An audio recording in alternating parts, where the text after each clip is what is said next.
Hello students. So let's start with the new and very important topic. देखो हमने previous lecture में जो vectors का एडिशन देखा था, ये जो वेक्टर का सब्ट्रैक्शन हमने देखा था, ये जो ट्रायंगल मेथड थी वो बहुत ही इम्पोर्टेंट है। ऐसा नहीं है कि ये जो मेथड्स है ये चैप्टर पूरा चैप्टर नंबर 4 इसमें जो भी ये वेक्टर एडिशन है, ऐसा नहीं है कि सिर्फ चैप्टर 4 में है। 11th में भी आगे 3-4 चैप्टर में आएगा और 12th स्टैंडर्ड में पूरा चैप्टर नंबर 1 इसी के बेस पे है। Remember my talk, these all these fundas are really very important for the standard 12 chapter number 1। तो तब तक आपको ये सब याद रखना है कि वेक्टर्स के एडिशन के लिए क्या क्या मेथड यूज़ होती है। नो डाउट मैं अभी आपको यहाँ पे प्रैक्टिस तो करवाता हूँ बहुत सारी। So one more method for addition of vectors which is known as a parallelogram method.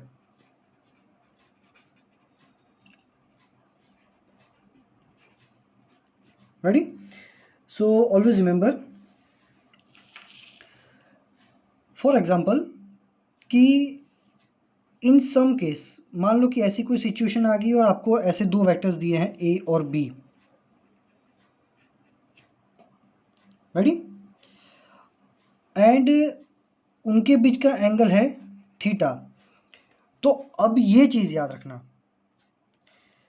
When ever you are going to measure the angle between two vectors, जब भी दो वेक्टर्स के बीच का एंगल मेजर करना है तो एंगल ऑलवेज दोनों vector की टेल को कोइंसाइड करके ही बनाना है। You can never make an angle like this.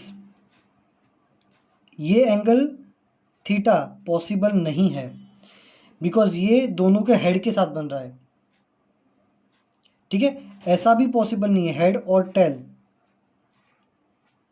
ये एंगल भी पॉसिबल नहीं है।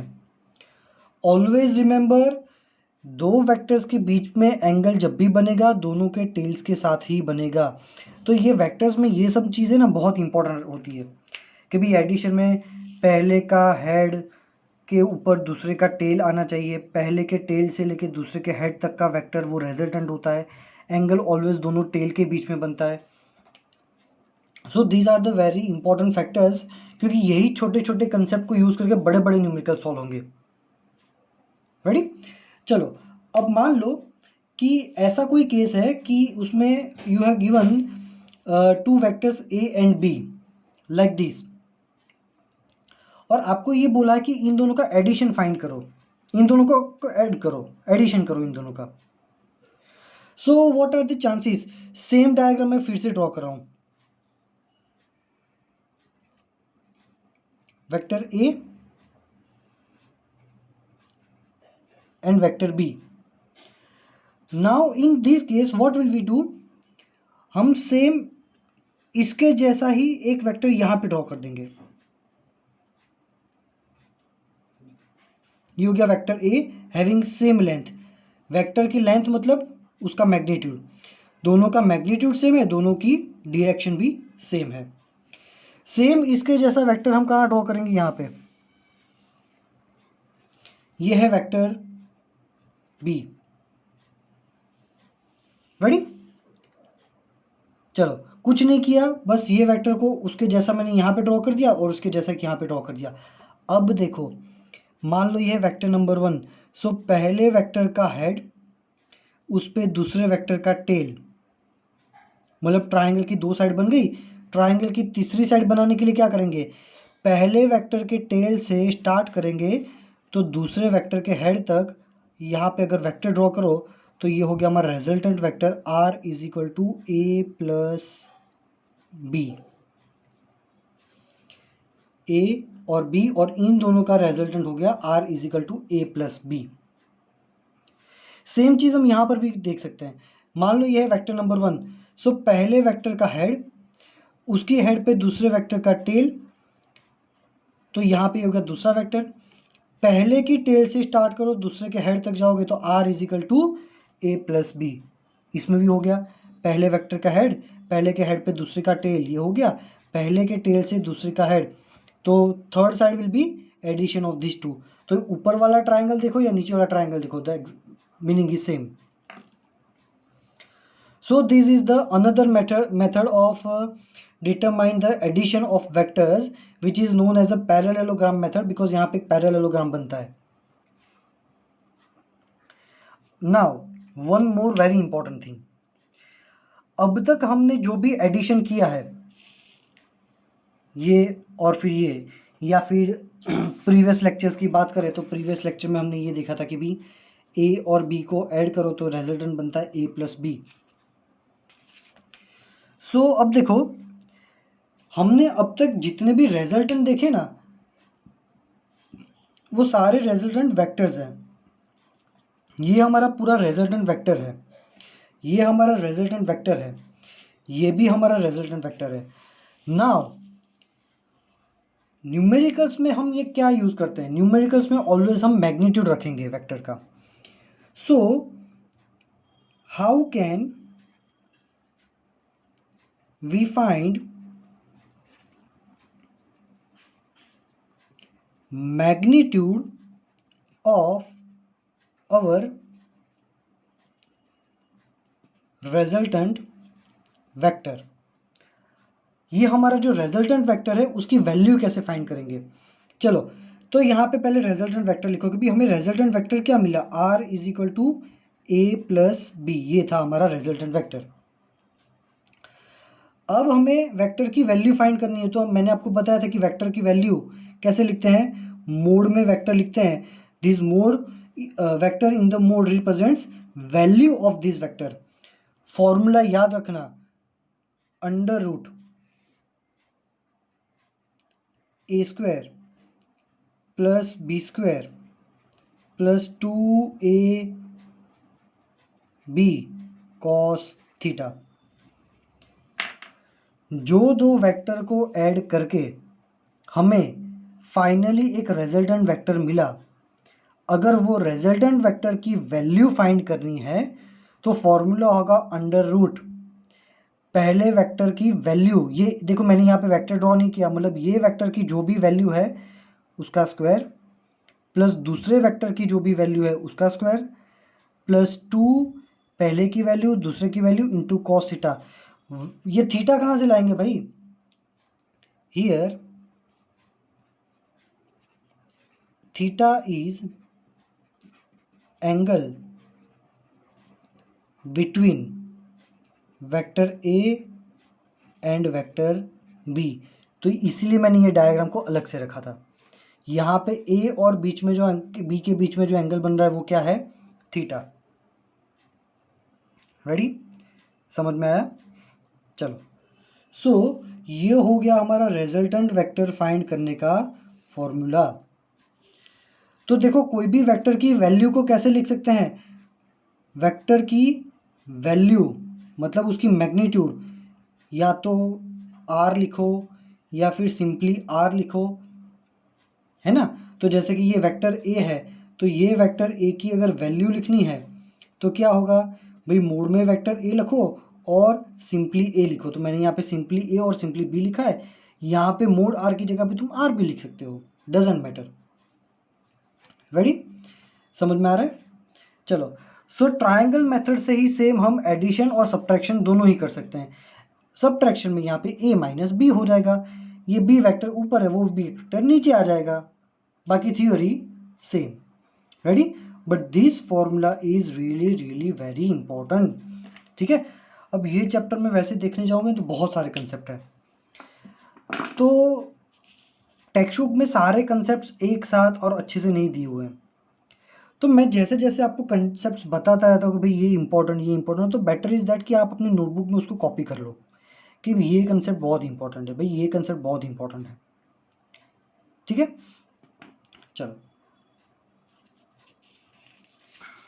अब देखते हैं example 4.1.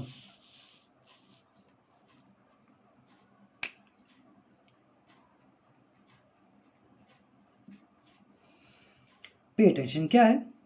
Rain is falling vertically with a speed of 35 metre per second. भैया बारिश गिरती है तो ऑब्वियसली ऊपर से नीचे ही गिरेगी. ठीक है, सो यहाँ पे हम लिख देते हैं कि भाई ये वेलोसिटी ऑफ रेन है, ये रेन ऊपर से नीचे आ रही है. Velocity of rain.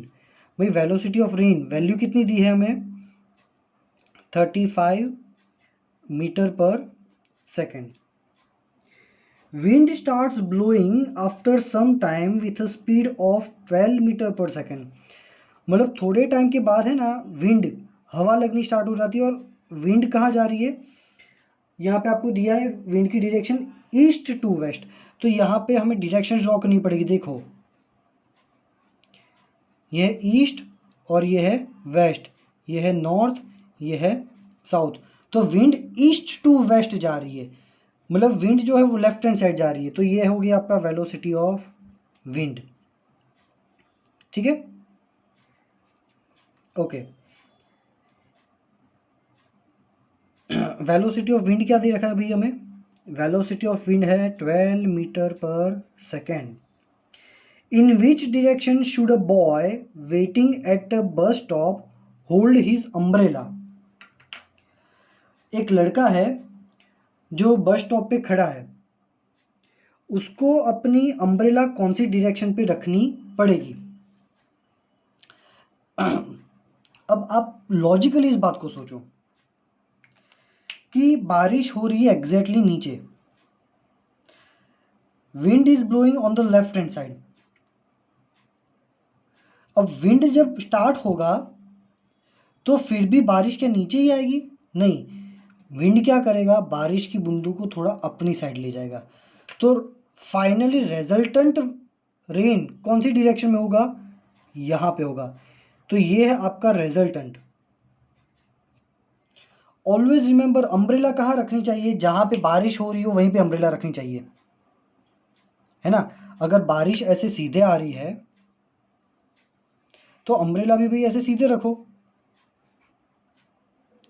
अगर बारिश ऐसी टेढ़ी आ रही है तो ऑब्वियसली भी हमें अम्ब्रेला भी ऐसा टेढ़ा रखना पड़ेगा। तो अब बारिश क्या हो रही है भाई, यहाँ से बारिश नीचे जा रही है, यहाँ पे एयर उसको यहाँ पे ले जाएगा। तो इन दोनों का रिजल्टेंट कहाँ मिलेगा, उनके बीच में। ऑलवेज रिमेंबर, देखो प्रीवियस थियरी में मैंने ये बताना भूल गया था, बहुत सारी बातें ऐसी होगी ना कि जो बाद में मैं बताऊंगा, नोट करते रहना। ऑलवेज रिमेंबर, दो वेक्टर्स ऐसे ड्रॉ किए हैं, दो वेक्टर का जो भी रिजल्टेंट होगा ना वो ऑलवेज दोनों के बीच में ही कहीं पे मिलेगा। या तो वो यहाँ पर भी मिल सकता है, या वो यहाँ पर भी मिल सकता है, यहाँ पर भी मिलेगा, बट मिलेगा इन दोनों के बीच में ही कहीं पे मिलेगा। याद रखना, ठीक है ये बात। Resultant of two vector, resultant of any two vector always lies between the two vectors. इन दोनों का रिजल्टेंट ऑलवेज इन दोनों के बीच में ही कहीं पे होगा। वन मोर थिंग, चलो एक और चीज़ बता देता हूँ। अगर वेक्टर ए और वेक्टर बी की वैल्यू सेम है ना, if vector A value and vector B value are same, then resultant vector always be at exact center side, center portion, exactly middle में। मतलब मान लो कि ए की वैल्यू और बी की वैल्यू सेम है ना, तो इन दोनों का रिजल्टेंट ऑलवेज एग्जैक्ट बीच में मिलेगा। ये हो गया तुम्हारा resultant R is equal to A plus B. Exactly centre में मान लो कि मतलब ये एंगल थीटा है ना, तो ये होगा थीटा बाय 2, ये होगा थीटा बाय 2। ये पूरा अगर इन दोनों के बीच का एंगल 60 है तो 30 एग्जैक्टली सेंटर में मिलेगा, अगर ए और बी की वैल्यू सेम है तो। रेडी हो गया एक और नया कंसेप्ट। अभी तो इसमें इतनी प्रैक्टिस होगी, सारे कंसेप्ट ना याद रखना तुम लोग। पता है मैं आपको पैरेलली नीट भी करा रहा हूँ, क्योंकि टेक्स्ट बुक में तो ये कुछ भी नहीं है। सो पैरेलली क्या हो रहा है कि भी आपका नीट पोर्शन भी रेडी हो रहा है, तो ये सारे इंपॉर्टेंट कंसेप्ट को लिखना। चैप्टर 3 में जितने कंसेप्ट नहीं थे ना, उसके 3 टाइम्स कंसेप्ट ये चैप्टर में आएंगे, है ना। सो ये सारे कंसेप्ट लिख देना।